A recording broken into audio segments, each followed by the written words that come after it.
Hello, welcome back Hello. to Story Corner. Make sure to say the thing where, welcome to this video. Oh. Welcome back to the Story Oh, Corner. yeah, welcome back to the Story Corner. Thanks for stopping by for my video. Oh, okay. She knows how it's done. Say hi. Hi. Hi, you sweet baby. Oh, yeah. Here's Caden, my sweet little brother. Are you a sweet brother? Look how cute he is. Are you cute? He's like, Sure enough.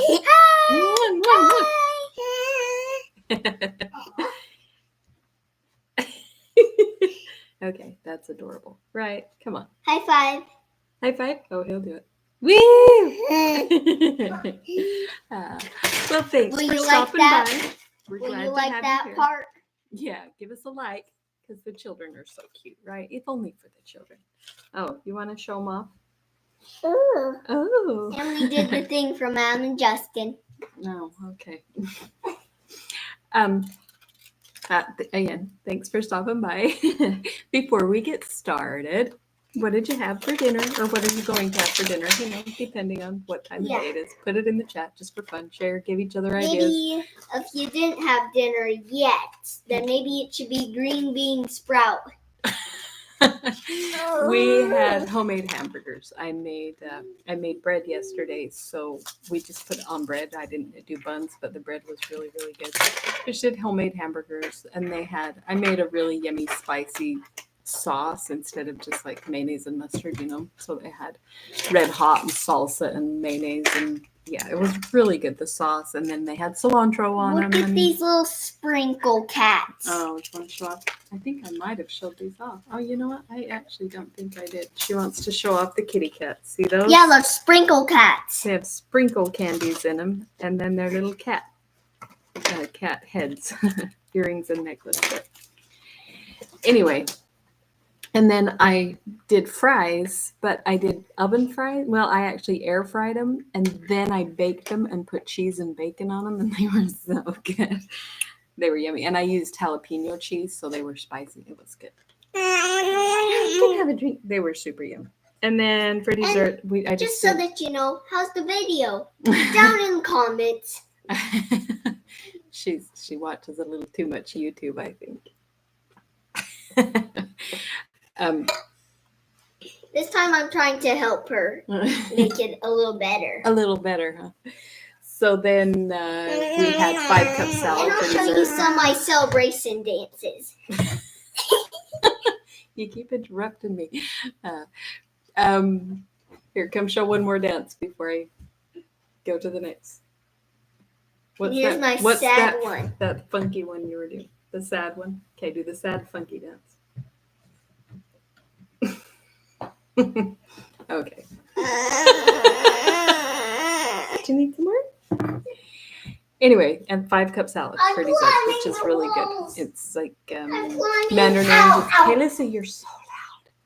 Pineapple, mandarin oranges. I like marshmallows in mine. Charles doesn't, so I dished his bowl and then put marshmallows in mine. I put bananas in it, coconut, sour cream. So good. I love it. So that's what we did for dessert, and it was yummy. It was all really good. It wasn't a lot. I didn't make a lot of food because I'm trying to not eat very much. So it was very like a third of a plate of food. But hey, did you drink it all? Is it gone? Yeah, yeah. And here's my new cat. We were at a fair, and this was probably a year and a half ago, and I had a booth at a fair, so we were there for like 2 weeks doing our booth every day, and it was night. It was 10 o'clock at night, 10:30 maybe. We were leaving the fair, and there was a lady sitting there holding that cat, and Kalissa was looking at it as we went by, just staring at it because it's so cute and has purple eyes, you know. And the lady said, "Do you want this?" And Kalissa, you know, she's so shy, and she just kind of sitting there looking at her. And the lady's like, "You can have it. I want it, but I don't really want it or have space for it." And she just gave it to her. It was so sweet, and she loves it. So does Kate. They love it. It's a cute little kitty. Okay, I had another couple of things I was going to show off. My cute stuff that I make. And I have so much of it. Look at these. How adorable are these? So the little roses I made out of clay. So it's polymer clay on the hearts. And so And then that there's you the just know, dangly. I know all about videos because I watch a little too much YouTube. She does watch a little too much YouTube. And then the little crystal diamond, whatever you call them. And they're really, really cute. So, I like to give you an idea of about the length they would be, about like that. Super cute. These ones are cute. I like the kind of long, skinny. These are made out of clay. That's made out of clay. Yep. It looks like outer space, right? Or the galaxy. And then these ones they have flowers in them, a real dried flowers set in them. And then so it's the red and gold, which is kind of classy, I think. Really cute. So lots of earrings. Earrings are the funnest thing to make, so I make a lot of them.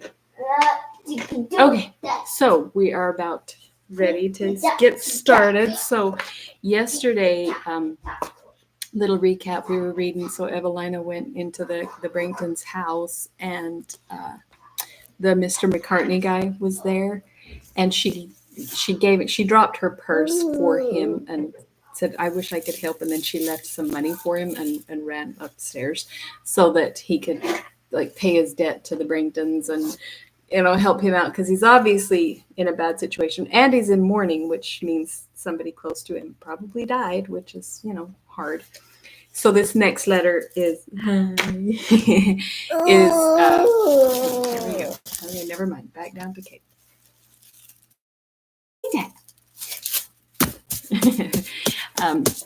It's Mr. Villar's writing back to her. So chapter 19.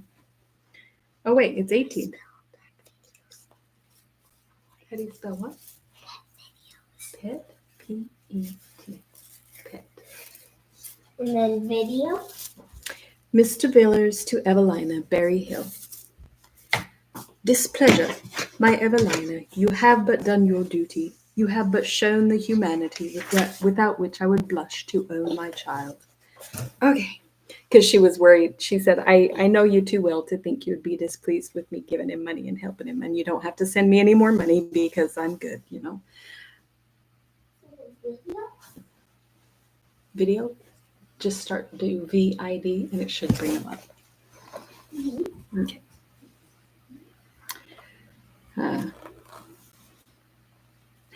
It is mine, however, to see that your generosity be not repressed by your suffering from indulging it. I remit to you, therefore, not merely a token of my approbation, but an acknowledgement of my desire to participate in your charity. O my child, were my fortune equal to my confidence in thy benevolence, with what transport should I, through thy means, devote it to the relief of indigent virtue? So he's saying, I wish I had enough money that you could just help so many people, which is kind of sweet because he knows that she would be so generous and loving and help people. You're such a helper. He likes to close my book and look at the front page. He loves books. Do you love books? Yeah. Hey, don't bend my pages. Be nice. Oh, now he's pulling my hair. Oh, that's cute. Look what he did. My goodness. What did you do? Totally messed up my hair. You are a pumpkin. You're a handful. He is a handful. I'm telling you. What am I going to do with you? Be nice. Oh, don't pull hair. Be nice. What did you do? What did you do? Oh. You're such a pumpkin. Here. Take this little brush. Tickle, tickle, tickle, tickle,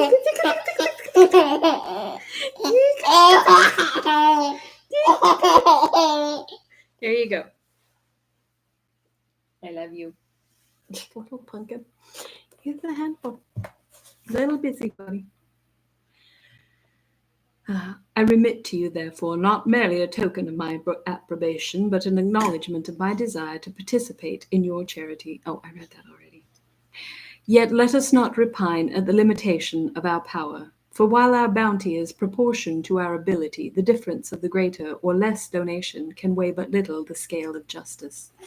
In reading your account of the misguided man whose misery has so largely excited your compassion, I am led to apprehend that his unhappy situation is less the effect of misfortune than of misconduct.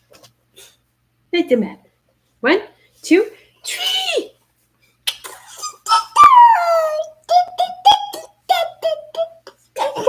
Hey. Oh, thanks for the very aggressive hugs. You're such a wild child.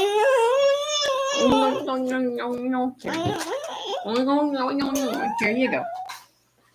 If he's making a mess, he's happy. As long as I let him make a big mess, I can get a lot done.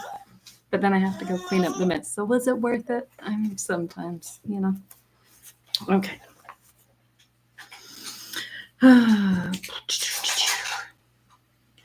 If he is reduced to that state of poverty represented by the Branghtons, he should endeavour by activity and industry to retrieve his affairs, and not pass his time in idle reading in the very shop of his creditor.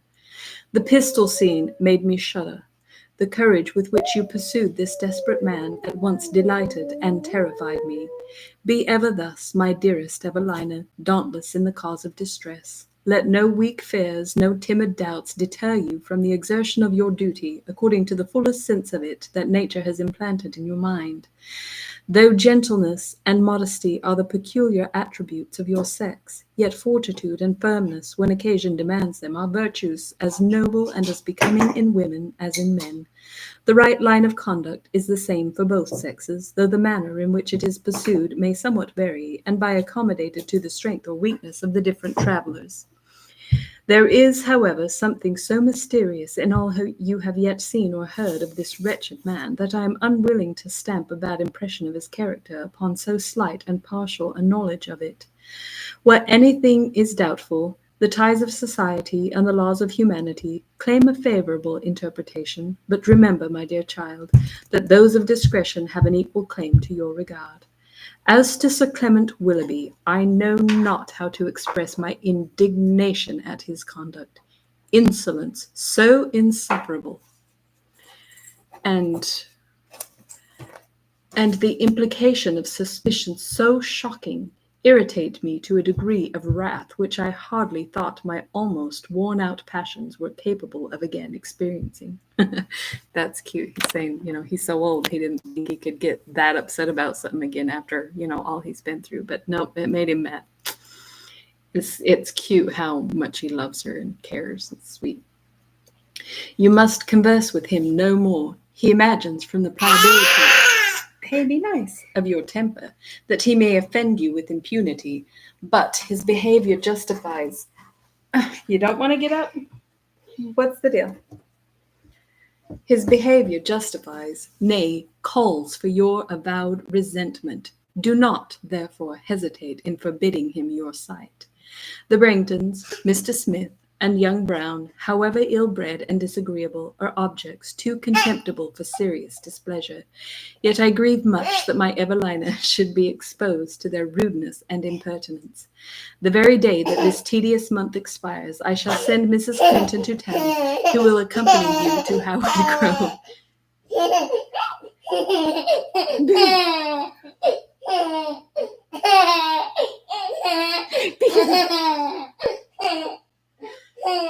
He's adorable. Your stay there will, I hope, be short, for I feel daily an increasing impatience to fold my loved child to my bosom. Arthur Villas. Chapter 19. I thought I wrote it in the title of the wrong chapter. I'll have to fix it. Don't eat that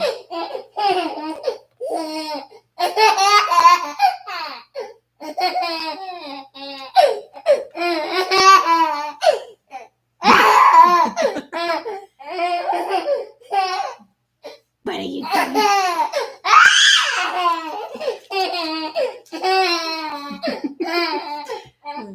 He is making it difficult. What are you doing? But I can't resist. I can't resist the cuteness.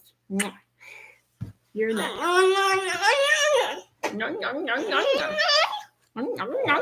Oh, where did it go? Did you drop it? Uh-oh. Here you go. You gonna get it? Chapter 19. Evelina to the Reverend Mr. Villas, Holborn, June 27th. I have just received, my dearest sir, your kind present.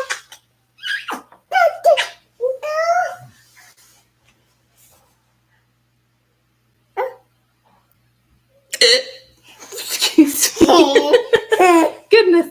Oh. Ow. Look, don't scratch Mother. Be soft. Oh, be nice. No, be nice. That hurt. Don't scratch me. Oh my goodness. You are a wild child. What is it?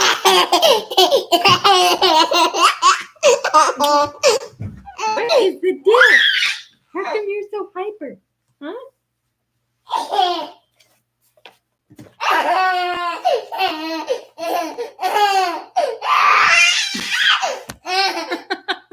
He is so hyper. What are you doing? Where's Kalissa? Where's sister? Where's Kalissa? Where's sister? You gonna go play with sister? No? He says, you coming up here again? No? Oh my goodness. Let's see how much we can get done. Letter 19. Oh, I started it already. I have just received, my dearest sir, your kind present, and still kinder letter. Surely never had orphan so little to regret as your grateful Evelina. Though motherless, though worse than fatherless, bereft from infancy of the two first and greatest blessings of life, never has she had cause to deplore their loss. Never has she felt the omission of a parent's tenderness, care, or indulgence. Never but from sorrow for them had reason to grieve at the separation. That's sweet. So even though her mother died and her father abandoned her, she's never lacked the love of a parent because he's loved her and taken such good care of her. Most thankfully do I receive the token of your approbation, and most studiously will I endeavour so to dispose of it, as may merit your generous confidence in my conduct. Your doubts concerning Mr. Macartney give me some uneasiness. Indeed, sir, he has not the appearance of a man whose sorrows are the effect of guilt. But I hope, before I leave town, to be better acquainted with his situation, and enabled with more certainty of his worth to recommend him to your favour.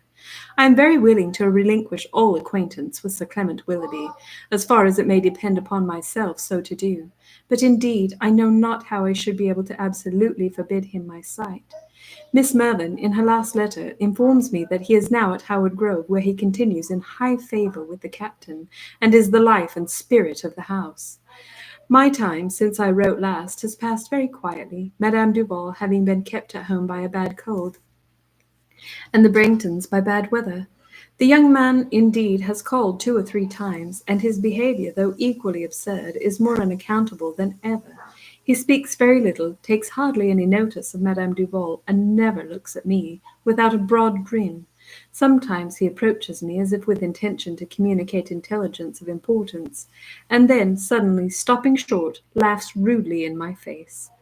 Oh, how happy shall I be when the worthy Mrs. Clinton arrives. June 29th. Yesterday morning Mr. Smith called to acquaint us that the Hampstead Assembly was to be held that evening, and then he presented Madame Duval with one ticket, and brought another to me. I thanked him for his intended civility, but told him I was surprised he had so soon forgotten my having already declined going to the ball. Well, ma'am, cried he, how should I suppose you was in earnest? Come, come, don't be cross. Here's your grandmamma ready to take care of you, so you can have no fair objections, for she'll see that I don't run away. Besides, ma'am, I got the tickets on purpose. If you were determined, sir, said I, in making me this offer, to allow me no choice or refusal or acceptance, I must think myself less obliged to your attention than I was willing to do. Dear ma'am, cried he, you're so smart, there is no speaking to you. Indeed, you are monstrous smart, ma'am, but come, your grandmamma shall ask you, and then I know you'll not be so cruel. Madame Duval was very ready to interfere. She desired me to make no further opposition, said she would go herself, and insisted upon my accompanying her. It was in vain that I remonstrated, I only incurred her anger, and Mr. Smith, having given both the tickets to Madame Duval with an air of triumph, said he should call early in the evening, and took leave. I was much chagrined at being thus compelled to owe even the shadow of an obligation to so forward a young man, but I determined that nothing should prevail upon me to dance with him, however my refusal might give offence. In the afternoon, when he returned, it was evident that he proposed to both charm and astonish me by his appearance.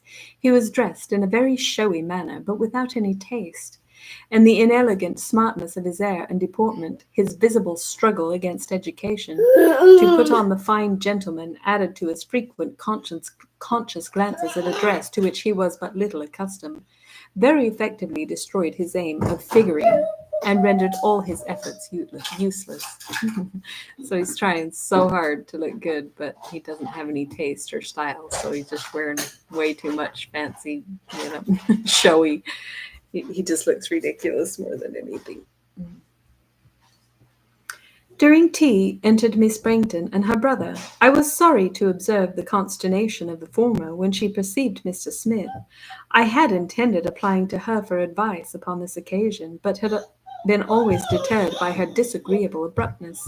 Having cast her eyes several times from Mr. Smith to me with manifest displeasure, she seated herself sullenly in the window, scarce answering Madame Duval's inquiries, and when I spoke to her, turning absolutely away from me. Mr. Smith, delighted at this mark of his importance, sat indolently quiet on his chair, endeavoring by his looks rather to display than to conceal his inward satisfaction. So he's so thrilled that Polly's jealous. So he's sitting there, and he's not trying to hide it either. He's trying to show everybody how tickled he is. Good gracious, cried young Brangton. Why, you're all as fine as 5 pence. Why, where are you going? To the Hampstead ball, answered Mr. Smith. To a ball? Cried he. Why, what? Is aunt going to a ball? Ha, ha, ha! Yes, to be sure, cried Madame Duval. I don't know nothing need hinder me. And pray, aunt, will you dance too? Perhaps I may, but I suppose, sir, that's none of your business whether I do or not. Well, I should like to go. I should like to see Aunt dance, of all things. But the joke is, I don't believe she'll get ever a partner. You're the most rudest boy ever I see, cried Madame Duval angrily. But I promise you, I'll tell your father what you say, for I've no notion of such vulgarness. Why, aunt, what are you so angry for? There's no speaking a word, but you fly into a passion. You're as bad as Biddy or Paul for that, for always a scolding. I desire, Tom, cried Miss Brangton, you'd speak for yourself, and not make so free with my name. There now, she's up. There's nothing but quarrelling with the women. It's my belief they like it better than victuals and drink. Fie, Tom, cried Mr. Smith. You never remember your manners before the ladies. I'm sure you never heard me speak so rude to them. Why, you are a beau, but there's nothing to me. So if you've a mind, you may be so polite as to dance with aunt yourself. Then, with a loud laugh, he declared it would be good fun to see them.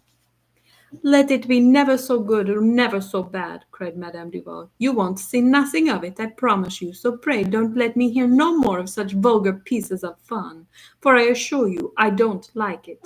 And as to my dancing with Mr. Smith, you may see wonderfuler things than that any day in the week.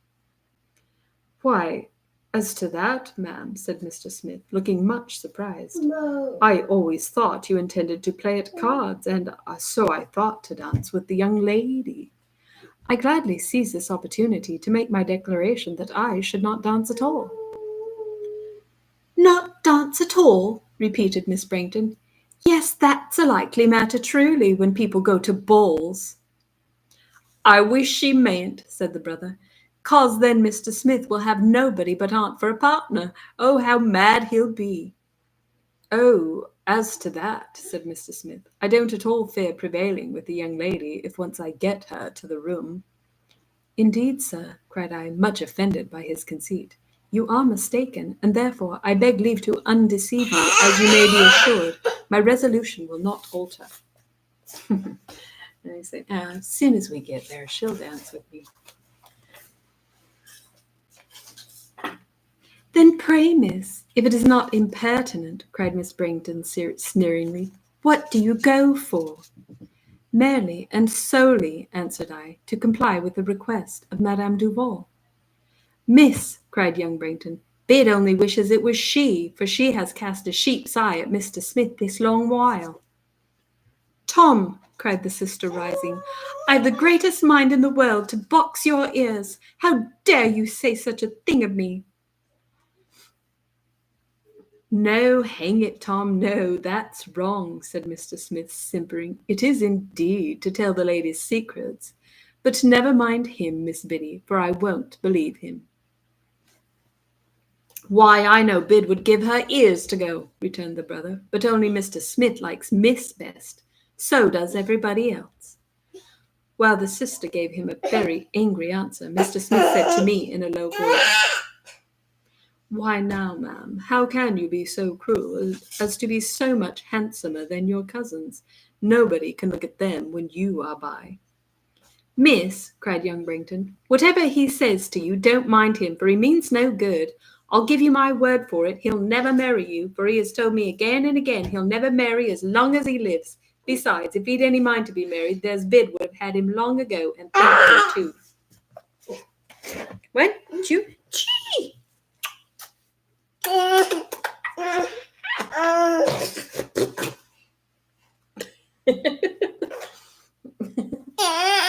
you want a drink? Here, let's take the lid off so you can get the last little bit. Here. Hey. Here you go.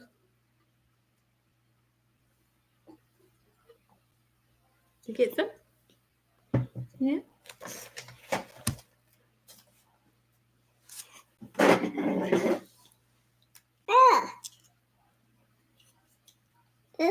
Come, Tom, don't tell secrets. You'll make the ladies afraid of me. But I assure you, lowering his voice, if I did marry, it should be your cousin. Should be. Did you ever? Shh. Did you ever, my dear sir, hear such unauthorized freedom? I looked at him with a contempt I did not wish to repress. Kid. And walked to the other side of the room. Hey, don't pull my hair. How come you're being so grumpy and mean? What's the deal? Need a drink? What's sister doing? She's probably watching a YouTube video. Holy cow, look at he is like look at me. He has pulled all my hair. I'd never ruin your Cutco. I'm glad you wouldn't. It'd be hard to though, because it's pretty nice. You're always very careful. I appreciate you. Very soon after, Mr. Smith sent for a hackney coach. When I would have taken leave of Miss Brington, she turned angrily from me without making any answer.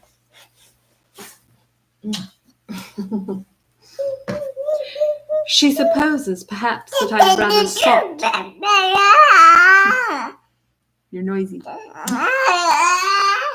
That I have rather sought than endeavored to avoid the notice and civilities of this conceited young man. The ball was at the Long Room at Hampstead. The room seems very well named, for I believe it would be difficult to find any other epithet which might, with propriety, distinguish it. It is without ornament, elegance, or any sort of singularity, and merely to be marked by its length. I was saved from the importunities of Mr. Smith the beginning of the evening by Madame Duval's declaring her intentions to dance the first two dances with him herself.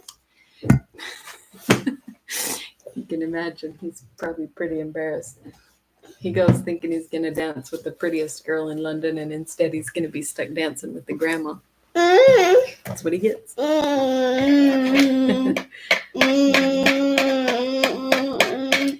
Mr. Smith's chagrin was very evident, but as she paid no regard to it, he was necessitated to lead her out.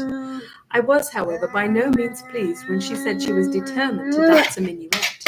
Indeed, I was quite astonished, not having had the least idea she would have consented to, much less proposed, such an exhibition of her person. She had some trouble to make her intentions known, as Mr. Smith was rather averse to speaking to the master of the ceremonies. During this minuet, how much did I rejoice in being surrounded only with strangers. She danced in a style so uncommon. Her age, her showy dress, and an unusual quantity of rouge drew upon her the eyes, and I fear the derision of the whole company. So she's an old lady in a very revealing gown and a ton of makeup, probably looking like a hooker. Okay, baby. He's a helper. Dancing with this young man, so you can see how that would make everybody stare. Hey, Caden, oh my goodness. You're such a handful. Look at this foot.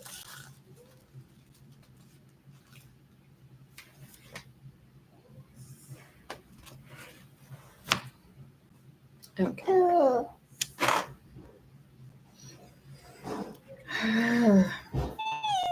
Who she danced with, I know not, but Mr. Smith was so ill-bred as to laugh at her very openly and to speak of her with as much ridicule as was in his power. But I would neither look at nor listen to him, nor would I suffer him to proceed with the speech, which he began, expressive of vexation at being forced to dance with her. I told him very gravely that complaints upon such a subject might, with less impropriety, be made to every person in the room than to me. When she returned to us, she distressed me very much by asking what I quit. Caden, he's gonna kick the whole table over. Quit it. You're gonna knock everything off.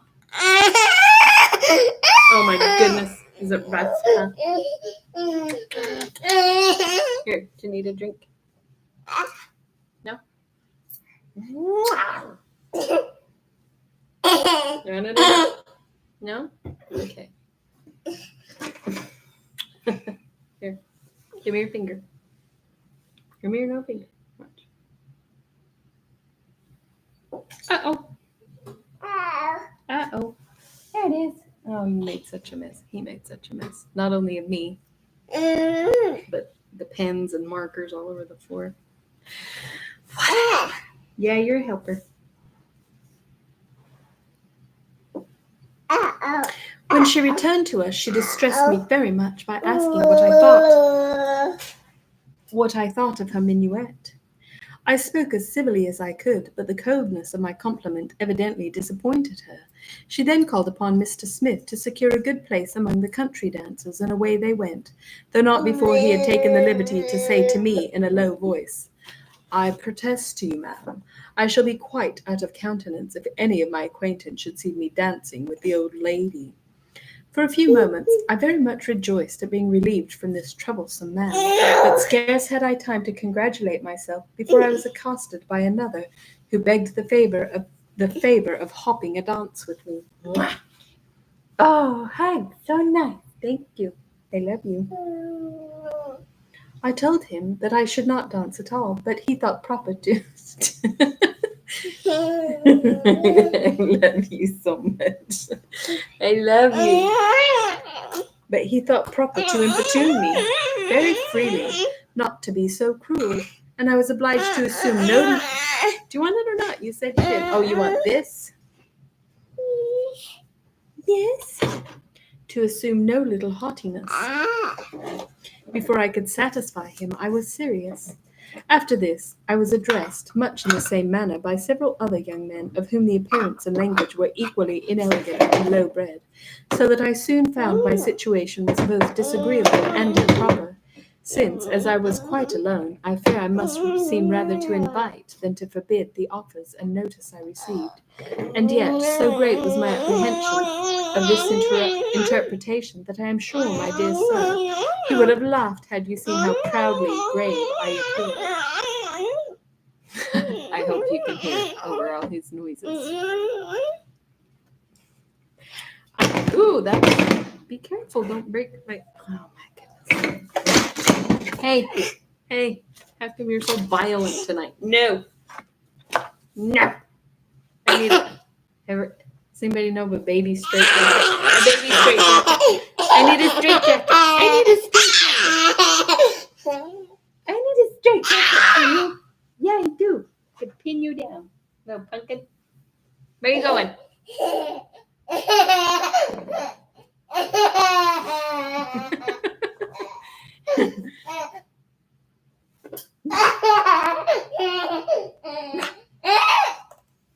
I love you.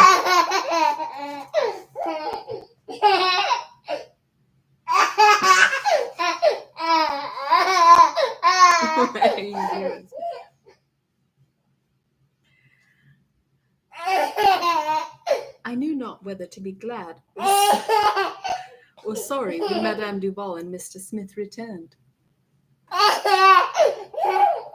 The latter instantly renewed his tiresome entreaties, and Madame Duval said she would go to the card table, and as soon as she was accommodated, she desired us to join the dancers. I will not trouble you with the arguments which followed. Mr. Smith teased me till I was weary of resistance, and I should at least have been obliged to submit, had I not fortunately recollected the affair of Mr. Lovell, and told my persecutor that it was impossible I should dance with him, even if I wished it, as I had refused several persons in his absence. Oh my goodness, look at this. I am a mess. He's just... Sorry. He was not contented with being extremely chagrined, but took the liberty, openly and warmly, to expostulate with me upon not having said I was engaged. The total disregard with which involuntarily I heard him made him soon change the subject. In truth, I had no power to attend to him, for all my thoughts were occupied in retracing the transaction of the 2 former balls at which I had been present. The party, the conversation, the company.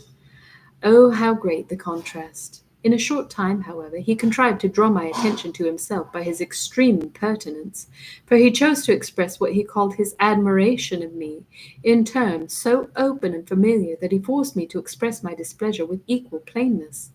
But how was I surprised when I found he had the temerity, what else can I call it, to impute my resentment to doubts of his honour, for he said, "My dear ma'am, you must be a little patient. I assure you I have no bad designs. I have not upon my word. But really there is no..." What? Oh, did you get a hair in your mouth? I got it. I got it. I got it. You good? Yeah, you good now? Yeah. Okay.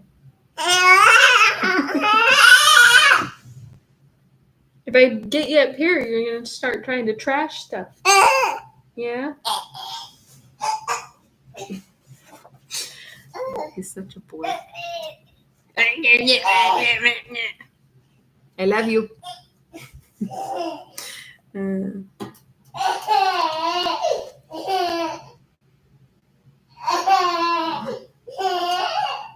Where'd you go?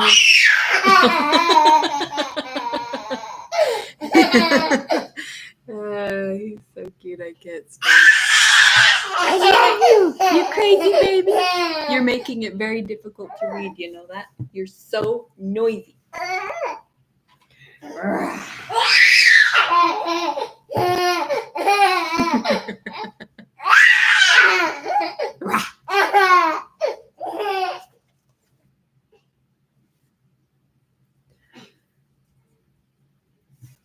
I assure you I have no bad designs. I have not upon my word, but really there is no resolving upon such a thing as matrimony all at once, what with the loss of one's liberty, and what with the ridicule of all one's acquaintance. I assure you not.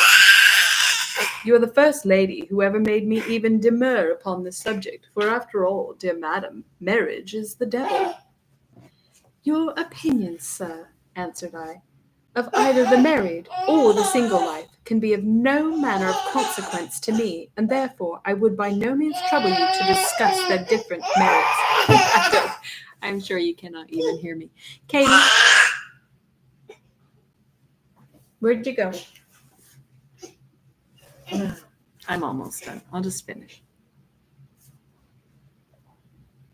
Why, really, ma'am, as to your being a little out of sorts, I must own I can't wonder at it, for to be sure marriage is all in all with the ladies, but with us gentlemen it's quite another thing. Now only put yourself in my place. Suppose you had such a large acquaintance of gentlemen as I have, and that you had always been used to appear a little smart among them. Why now, how should you like to let yourself down all at once into a married man? I could not tell what to answer. So much conceit and so much ignorance both astonished and silenced me. I assure you, ma'am, added he, there is not only Miss Biddy, though I should have... Oh, did you bunk your head? Did you bunk? Come here. Did you bunk? Where'd you go? No. Okay. There is not only Miss Biddy, though I should have scorned to mention her, if her brother had not blabbed.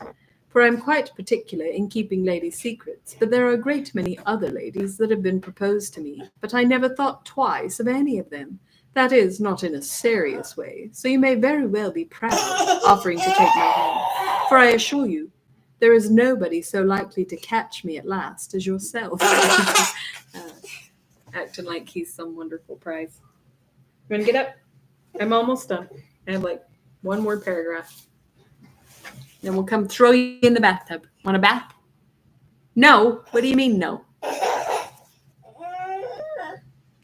So, you are totally mistaken if you imagine you have given me any pride I felt not before by this conversation.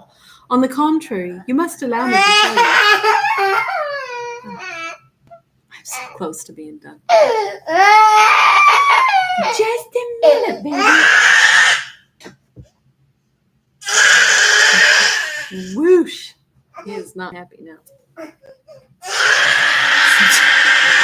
Sometimes when he gets hurt, he doesn't cry like because he's hurt. He gets mad, like you did this on purpose or something. He bonked his head on the table and now he's mad. He's a boy.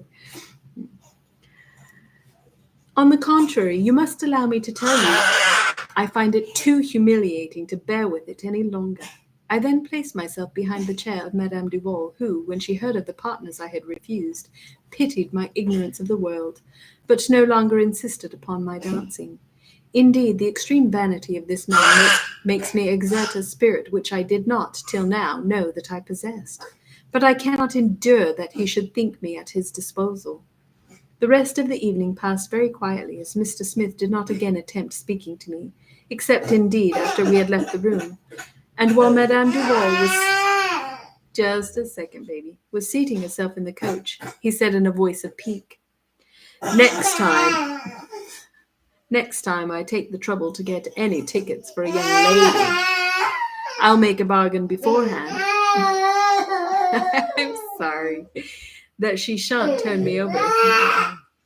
Yeah, I have like 2 sentences. I'll make a bargain beforehand that she shan't turn me over to her grandmother. We came home very safe, and thus ended this so long projected and most disagreeable affair. All right. Chapter 19. Well, I'm sorry for the grumpy interruptions of the cutest baby ever. I better go take care of him. But I hope you enjoyed that. Thanks for stopping by. Sorry we were so interrupted, and we'll see you next time. Good night.